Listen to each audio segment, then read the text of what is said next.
À Rufisque, Hassan est le jeune peintre auteur des fresques des joueurs sénégalais qui décorent les ronds-points de sa ville. Son équipe et lui y voient une façon d'honorer les Lions de la Teranga pour leur performance à la CAN Maroc 2025.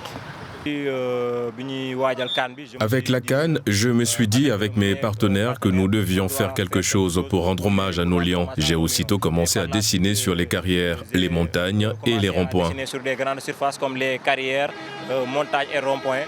Ici, c'est le rond-point d'Argoudao, un quartier de la localité. Le lieu est désormais baptisé rond-point Crépin Diatta. Ce portrait de l'international sénégalais, dévoilé après la victoire du Sénégal face au Mali, est la dernière de sa collection.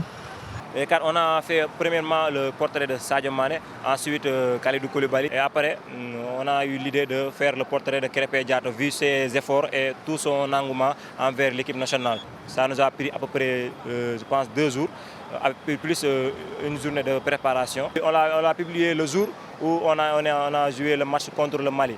C'est une fierté qu'on le dessine ici parce que non seulement c'est un guerrier, il donne tout dans les matchs.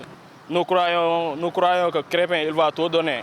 C'est un match qu'on doit confirmer que l'Égypte on est plus fort que lui. Rencontré sur place, nous le trouvons sur sa nouvelle œuvre. Le jeune homme, par ses pinceaux, s'exerce à donner forme humaine à cet espace. Bon, actuellement pour ça, je pense que c'est une suspense parce que vous allez le découvrir Inch'Allah après. Mais vu que le retour et les réactions qu'on a eues récemment avec le portrait de Krépin Diatta, on a décidé de faire le maximum de portraits d'ici la fin de la CAN pour rendre hommage à d'autres joueurs qui sont dans l'équipe nationale. Étudiant à l'université Cheikh Anta Diop de Dakar, Hassan est un peintre autodidacte, passionné d'art. Bon, moi j'ai commencé mes activités artistiques depuis que je suis au lycée. J'ai commencé mon activité artistique lorsque j'étais au lycée, mais j'ai toujours été passionné par l'art depuis mon enfance. Avec le temps, j'ai pu créer mon propre atelier et pour me perfectionner, j'organise régulièrement des camps de vacances avec des enfants. C'est précisément à travers la peinture que j'ai développé ce côté artistique.